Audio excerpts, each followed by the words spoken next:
taking. Now, I request Sharath Chandiran will explain to us the constitutional aspect of the privacy in the data protection and the use of illegally collected evidence. Police have illegally collected evidence it is admissible in a court of law. That was the theory. Now I request Sharath Chandiran to address those fundamental issues. Thank you, sir. Justice Prakash, Justice Anand Venkatesh, my distinguished speakers in the dais, participants and members of the Cyber Society of India. It's 12:45. I'm standing between you and lunch and I'm no doubt in obstruction now. But I will keep myself very short to just 3 points. See, the topic is what the Constitution says, and it's a very abstract and all-encompassing theme. So in 10 minutes I have to identify 3 issues. So I thought what I can perhaps pinpoint as some things which will be of importance in the coming days. Firstly, if you see the aspect, all of you are aware of Puttasamee's case, the famous 9-judge bench decision in 2018. There was some debate, as you know, as to whether privacy was a part of our constitution. Then, in Puttasamy, the doubt was whatever doubt was there was clarified, and all 9 judges unanimously said the right to privacy is a part of Article 21. Before that, there was a very interesting case in PUCL. Now, PUCL was a case of phone tapping. Just before that, 1973, there was another case called Malkani. Now, this has a relevance to my second topic. Malkani, I will just talk for a minute. Malkani was a case which arose out of a conviction. The Supreme Court was hearing an appeal. The question was whether tape-recorded evidence, which was recorded violating alleged right of privacy, was admissible, number 1, and number 2, whether admitting such evidence was a violation of Article 21. Supreme Court said that the principle, common law principle, is that it does not matter how evidence is obtained. It may be even stolen, but the only question is whether it is relevant. That is the common law rule. The common law rule was founded and came into being sometime in the 17th century.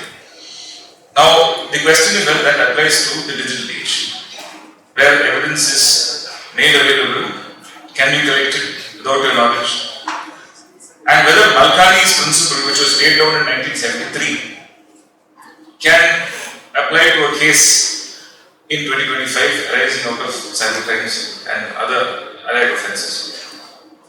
Now, what has now happened is 2 important aspects. One was a judgment from Bombay, where the question of illegally collected evidence came up after the judgment in Puttasamy. So, a division bench said that after Puttasamy's case, the principle in Malkani is no longer. Now, why is that? Now, I'm just going to, this has to necessarily say, because this is a principle which all of you should have to be aware of. The right to privacy being declared under Article 21. The Supreme Court said, 3 judges have explicitly said so, that it is possible for you to, for right to privacy to yield to interest of criminal investigation and other public causes. Now, in the context of criminal investigation, 3 questions have to be asked. They apply what is known as the proportionality test. Number 1, whether collection of such evidence is authorized by law.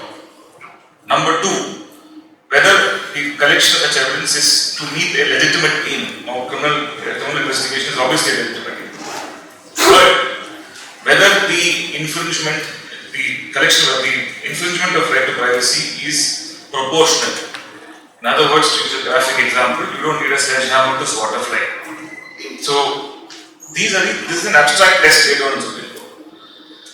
In the Bombay case, the Bombay division bench said, after the judgment in Puttasamy, a violation of the principle of right of privacy, that is if you don't follow any law, the evidence becomes illegal. Now, here it was a very important case, the CBI case, where phone tapping, material evidence was that phone conversation.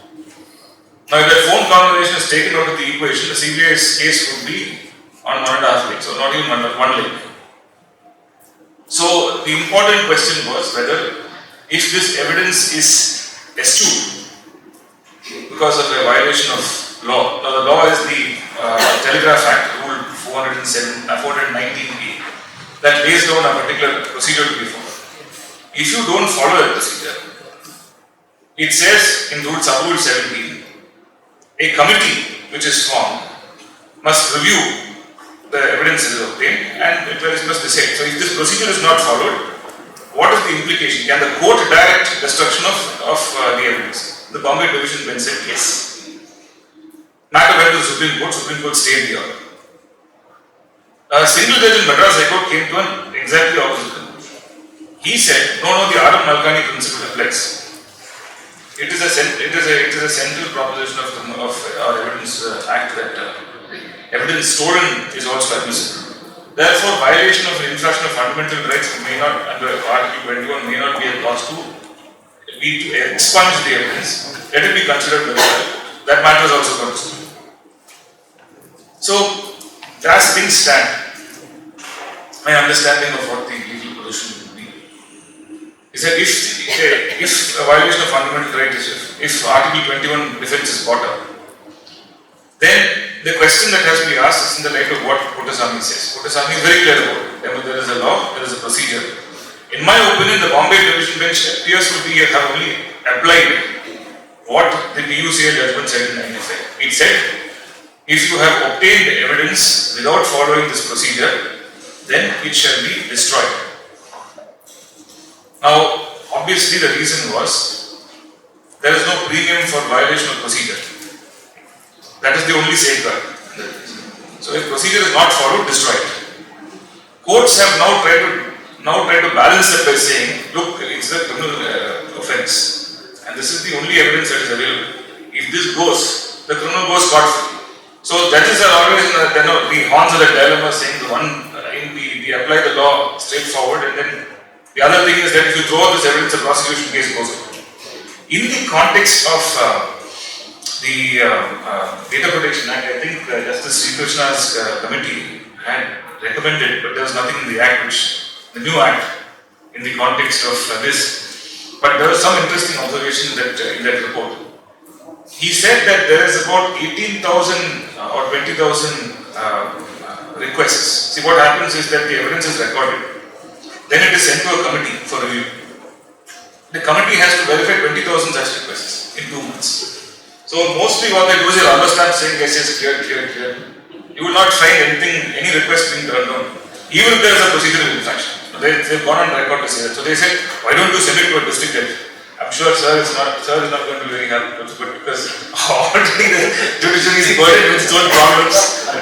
Sending it to the district judge is not a very welcome idea anyway. So because of these tentative observations, there's nothing in the new act to answer this question. So today, as things stand, the Bombay Division bench appears to suggest, at least, that non-compliance with the legal procedure will result in evidence going on.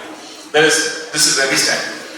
The second point I wanted to touch upon is a very important judgment, and it directly contains two of our judges who are here today. See, one of the aspects of privacy under Article 21 is a right to be forgotten. And one gentleman who was convicted under 417-376, the appellate court affirmed the conviction, and he came upon revision before Justice Prakash. Justice Prakash was sitting in Madras, and he set aside the conviction. And the conviction was quashed. Thereafter, this gentleman found it hard to get a job, because any person who goes to the net and puts his name, this judgment will come up. And he raised the thing saying, see, all my employers are checking up, this judgment is coming, and they are saying that you are a man who faced a conviction for rape. But I am trying to explain to them that I have already got an acquittal, but nobody is taking this. Is infringing upon my privacy. This record of a public, my case being in the public domain is causing irreparable injury to my right to privacy. So he files a writ petition to redact his name from the court records. That matter came for Justice Anand, also sitting in Madras. And I remember, I think it was an intermod, and typically Justice Anand, he writes a detailed order, and it is expressed that prima facie he agrees, because some of the other high courts have taken the view that a person who was accused of an offence and whose conviction has been upturned has a right to have his name redacted from the court record. Now, for police, it will be very difficult because once it is effaced, he is a habitual criminal.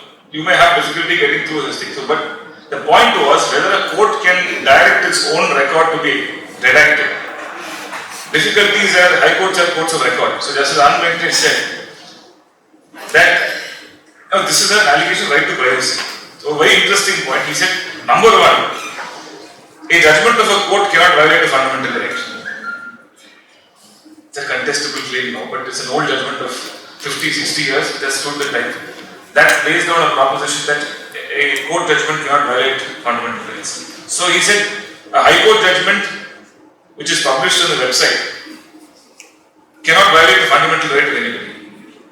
The second point was, I remember clearly, he relied upon a judgment on the observations of Justice Call in Puttaswamy to say that a public record of a court judgment must yield to the requirements of privacy. Now, here again you will see a case where concerns of privacy must yield to publicity. Now, the another principle, connected principle, is that justice is done in the open. The principle of open justice, which means that if justice is administered openly, judgments are delivered openly, court records are accessible to the public. But all these principles were laid down in the 19th century when we didn't have the internet. And the concept will have to now perhaps require a relook in the light of information being available at everybody's fingertips. Today you want to know about me, about anybody. It's there in the web. And there is perhaps nothing that can be taken, or not taken from the internet. So in this age of data explosion, whether the principle of open justice requires to be balanced has to be taken note of. Why I'm saying this is the matter went on appeal. This is the climax, or the anti-climax, depending upon which side you are. And here what happened, the division bench said that the Juvenile Justice Act has a principle of what is known as principle of fresh start. And the division bench said, no, the accused has been acquitted and an adult is entitled to a fresh start as much as a child, because the Juvenile Justice Act deals with juveniles. And therefore, they said that the principle of open justice must yield to right to privacy is not an absolute principle. I'm taking it 2 moments. So, the division bench, which means the law may be as stated by Justice Anand. The third point I want to know, because I'm running out of time. Now, this is a very dangerous thing, because all my previous speakers have pointed out that there is today a threat from non-state actors, persons who are not state. Your enemies in cyber world may be persons who are not state actors. Now, I just wanted to leave this thought with you, because today, in 2023, Justice Ram Subramanian gave a very interesting judgment speaking for the Constitutional Bench. He said, Article 19 and 21 will apply horizontally. Now, what is horizontally? It means, traditionally, you know that for the Chapter 3, Fundamental Rights chapter is applicable only against the state. State instrumentalities of the state. 2 fundamental rights, that is 19 and 21, were called out by Justice Ram Subramanian. No, they will now apply horizontally. This is in the context of hate speeches made by ministers. Now, I was just thinking, and I was discussing with Justice Prakash also. I said, what happens if that is extended to non-state actors in the realm of cyberspace, where they are the ones who are actually the major chunk of them, they are the ones who violate privacy laws. So if you extend that principle here, and this is I'm just dealing with as a thought, because there is no definitive listing on this, but today the law is that Article 21 can be applied horizontally against non-state actors. Justice Nagaratna has dissented. In my opinion, traditionally, she is right, because traditionally speaking, Article 21 is applicable horizontally only in the case of a habeas corpus writ. But now, the Supreme Court has extended it to all non-state actors. So what is this implication? You have constitutional remedies under Part B. You have common law remedies, which were erstwhile only you can go to court, you can go to a normal civil court, which have now become constitutional remedies. So this has to be worked out in the coming days, because if Article 21 violation is going to be addressed as against non-state actors in cyberspace, as it is, our high courts have gone through the petitions. Now finding the unknown persons is going to be a problem. Now these are kind of concerns which I thought I should flag. Perhaps my understanding of what my previous speakers have also have addressed at various stages. But these are three themes. You have to just see illegally obtained evidence, and this is a case where law is not settled in any of the three areas. There is no point talking about settled law because it is always available. So I thought I should just point out three areas where today the law is fluid. It's not decided. And this is an area where most of us will have to do some thinking, and answers will have to come out in the near future. Thank you.